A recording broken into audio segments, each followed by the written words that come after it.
Bonsoir à toutes et à tous et bienvenue à la Closing Bell. Je suis Jeff Nizar, très heureux de vous retrouver pour ce nouveau point de marché pour débriefer avec vous la séance du jour, mais avant tout prenons connaissance de l'avertissement lié au risque de trading. Négociation marge sur le marché des devises ou via des produits CFD comporte un risque élevé et ne peut être recommandé à tout investisseur. FXCM et Daily FX ne pourront en aucun cas être tenus responsables de pertes ou dommages occasionnés, incluant sans restriction des pertes ou manques à gagner qui pourraient découler directement ou indirectement de l'utilisation de ces informations. Donc pour l'avertissement lié au risque de trading, et bonsoir à vous tous, n'hésitez pas à me solliciter sur le chat ou à m'envoyer vos graphiques, je serai heureux de répondre à vos questions ou même de vous donner mon point de vue. Alors, le pétrole qui se replie du pétrole aujourd'hui suite aux déclarations de l'Iran et de l'Arabie Saoudite. Le ministre du pétrole saoudien a déclaré qu'il n'y aurait pas de baisse de la production saoudienne et l'Iran a déclaré qu'il n'y aurait pas de gel, qu'elle ne gèlera pas sa production. Dans ce contexte, bien évidemment, le cours du pétrole se replie malgré son rebond hier et donc le WTI s'éloigne des 36,18 qui est son plus bas niveau de 2008, de même que pour le cours du Brent, repli du Brent donc qui se maintient à l'intérieur d'un triangle et repli donc sous la partie supérieure et le cours qui semble aller tout droit en direction de la partie inférieure proche des 32,70 32 dollars le baril de Brent et qui reste éloigné également des 36,20 36,20 qui est le plus bas niveau de 2008 pour le cours du Brent. Donc bien évidemment, la baisse du cours du pétrole affecte les indices européens et les indices américains d'ailleurs. Le CAC 40 effectue un pullback sous les 4300 points. Donc pour le moment, le risque reste baissier malgré un rebond entamé il y a une dizaine de jours. Le cours les indices, les bourses européennes restent fragiles, le risque est baissier. Voilà. Le cours qui ne parvient pas à franchir de résistance majeure, comme en témoigne donc ce pullback sous 4300 points.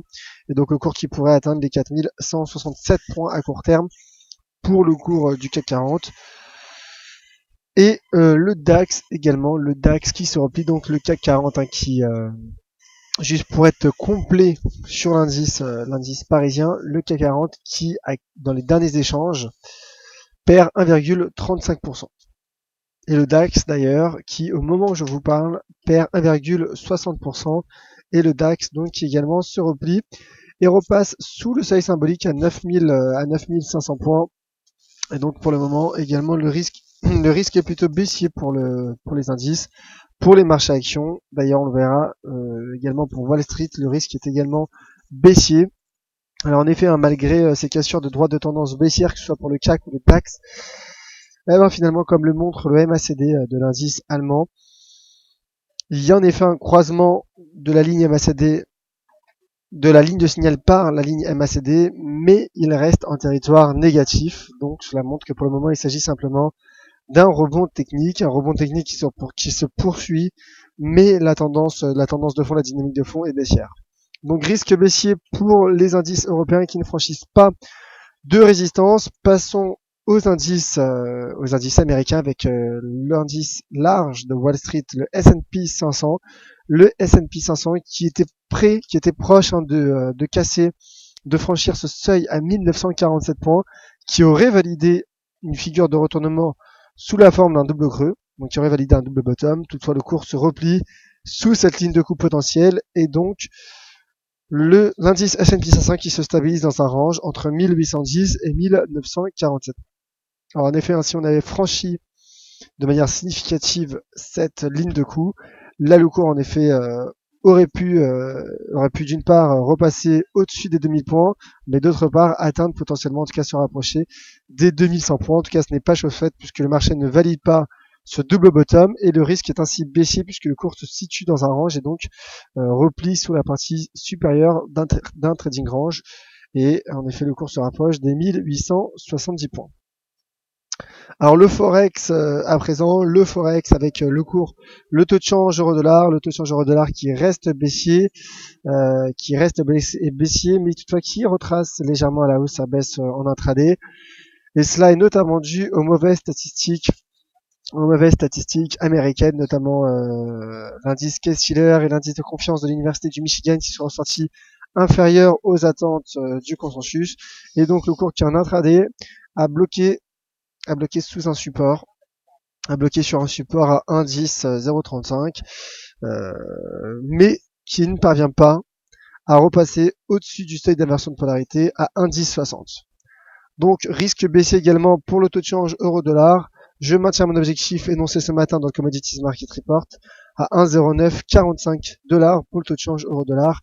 Dans les prochaines séances, je pense qu'il faudra, en tout cas je pense que le signal pourrait être donné par la cassure de ce seuil, de ce niveau, de cette SSB à 1,10 $, qui tient bon pour le moment, qui résiste au cours.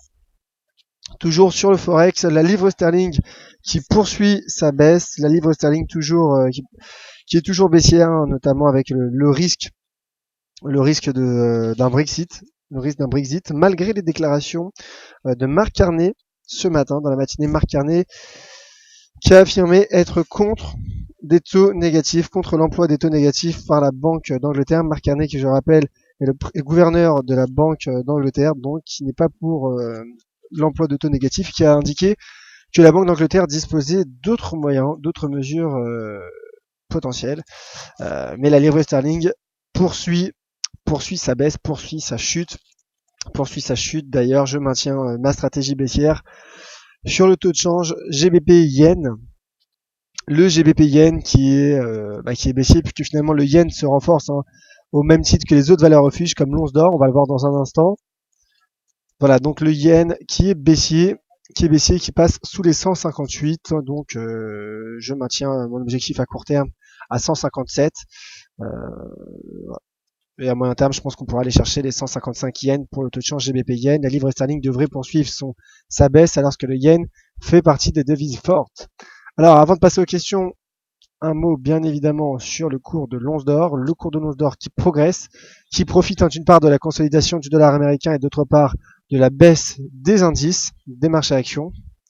Mais malgré sa progression et sa hausse, le cours de l'once d'or ne parvient pour le moment pas à sortir par le haut de ce fanion et reste fluctuant en tout cas à l'intérieur de ce fanion qui est une figure certes de continuation et donc qui indique un potentiel de hausse sur le cours du métal jaune, et c'est la raison pour laquelle à court terme je vise un retour sur les 1240 $ l'once d'or. Voilà donc pour ce résumé de la séance du jour. Passons aux questions. Peut-être d'abord un mot tout de même sur le calendrier macroéconomique. Que voici. Alors, comme je le disais, hein, aujourd'hui, mauvaise statistique aux États-Unis et également en zone euro, puisque l'indice IFO du climat des affaires en Allemagne s'est contracté. L'IFO est ressorti inférieur aux attentes du consensus, de même que l'indice Case-Shiller et l'indice de la confiance des consommateurs du Conference Board. Demain, donc, il y aura d'autres statistiques. Il y aura surtout la statistique majeure attendue, comme chaque mercredi généralement, à 16h30, la publication des stocks de brut aux États-Unis selon le département de l'énergie. À suivre à 16h30, bien évidemment, je ferai un point complet dans la closing bell et dans le Commodities Market Report de jeudi.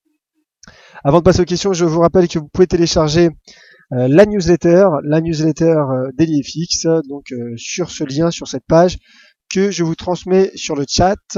Bon voilà, je vous invite à vous inscrire pour recevoir la newsletter DailyFX hebdomadaire avec notamment le consensus des analystes DailyFX Monde. Alors, passons aux questions de la part de Stéphane. Bonsoir Yoav, un avis sur l'AUD USD. Je vois une divergence baissière en daily. Bah écoutez, c'est simple, sur le taux de change AUD USD, je suis neutre. Je ne me positionne pas, tout simplement, car le marché n'est selon moi pas clair. Alors en effet, nous avions eu la cassure hier de cette droite de tendance baissière. Donc en effet, je m'attendais à un retour, hein, comme je le disais ce matin, sur les 0,7280 et peut-être même sur les 0,7390. Et malgré un début de séance haussier, le cours s'est finalement replié. Donc neutre sur le taux de change AUD-USD, je ne me positionnerai pas. Alors, concernant la divergence baissière, il n'y a pas de divergence baissière. Vous savez pourquoi, mon cher Stéphane, je vais vous le dire. Car le cours n'est ni en situation de... Le RSI n'est ni en zone de surachat, ni en zone de survente. Donc il n'y a pas de divergence, car pour qu'il y ait une divergence, il faudrait que le premier sommet soit en zone de surachat, soit le premier creux en zone de survente, ce qui n'est pas le cas. Voilà mon cher Stéphane, donc neutre sur AUD USD.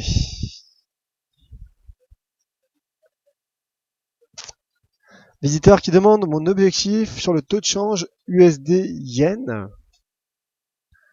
Le taux de change USD Yen donc qui arrive tout de suite. Alors USD Yen, le voici. Donc l'USD Yen bon, qui est baissier bien évidemment. Donc je pense que dans un premier temps on pourrait aller chercher la SSB Weekly donc à 111,40. Et à moyen terme, en effet, s'il y a une cassure de ce niveau, d'ailleurs, qui correspond également avec la Kijun en weekly, avec ce plat, la Kijun, je pense en effet qu'on pourrait atteindre, dans un premier temps, les 110 yens. En tout cas, dans un second temps. En tout cas, c'est le cours est baissier. C'est baissé. En daily, le cours est soutenu par la Tencad. Donc, alors toutefois, attention, car en daily, nous approchons une zone de support qui d'ailleurs est en train d'être cassée. Le cours tente de casser les 112,40. Donc en cas de confirmation, en effet, le risque est bel et bien serait bel et bien confirmé, le risque baissier serait bel et bien confirmé. Graphique de la part de Tony sur Lucas Oil, donc le Brent, Tony qui indique, Tony qui déclare on conteste la faiblesse du dernier rebond qui n'a pas permis de rejoindre la résistance, je reste prudent. Bah écoutez, en effet, le cours pour le moment se replie sous ses plus bas de 2008, proche des 36 $ le baril. Et tente d'ailleurs, comme le montre Tony, une cassure de cette droite de tendance haussière. Le cours qui finalement se stabilise dans un mouvement latéral qui fait des rebonds, mais qui retrace. Ça reste indécis. Le marché est indécis, sur le cours du pétrole. On aurait pu valider également une tête-épaule inversée si l'on avait franchi les 36,20 sur le cours du Brent, mais pour le moment, la résistance tient bon. Et un autre graphique de la part de Tony sur le cours de l'once d'or. Cette fois-ci, voilà la stratégie sur l'or. Pour l'instant, faux break sur les indices US. L'or et le yen restent donc d'actualité. En effet, les valeurs refuges restent d'actualité au même titre que le boom d'ailleurs progresse suite à ce repli des marchés actions et également à la consolidation du dollar. Thierry BX. Un point sur l'USD CAD, le cours vient de franchir la ligne de tendance baissière et fait un pullback. USD CAD en H1 nous dit Thierry BX. Bah écoutez, on va regarder cela tout de suite. L'USD CAD, voici donc l'USD CAD. Bah écoutez, pour le moment en tout cas, l'USD CAD tient sa résistance à 1,38. Donc le risque est baissier. Je suis baissier sur l'USD CAD. Alors en effet, le cours rebondit et profite de la baisse des cours du pétrole, mais ne franchit pour le moment pas ce seuil d'inversion de polarité à 1,38, donc baissier. Pour ceux qui me suivent le matin connaissent mes arguments. Alors, en weekly, le cours a enchaîné 5 séances de baisse consécutives, donc le risque est baissier. Alors, en effet, ce matin, il était sous cette Tenkan weekly, il la teste pour le moment, mais en monthly, comme je le disais ce matin, comme je le répète souvent, il y a eu l'apparition d'un pendu inversé en monthly sur des plus hauts de 12 ans, quasiment 13 ans. Pendu qui est une figure de retournement baissière. C'est la raison pour laquelle je suis baissier sur l'USD4. D'ailleurs, même en daily, le cours qui tient son support, sa résistance en 38, donc je vise dans un premier temps en retour sur cette ligne de tendance haussière sur les 1,3650.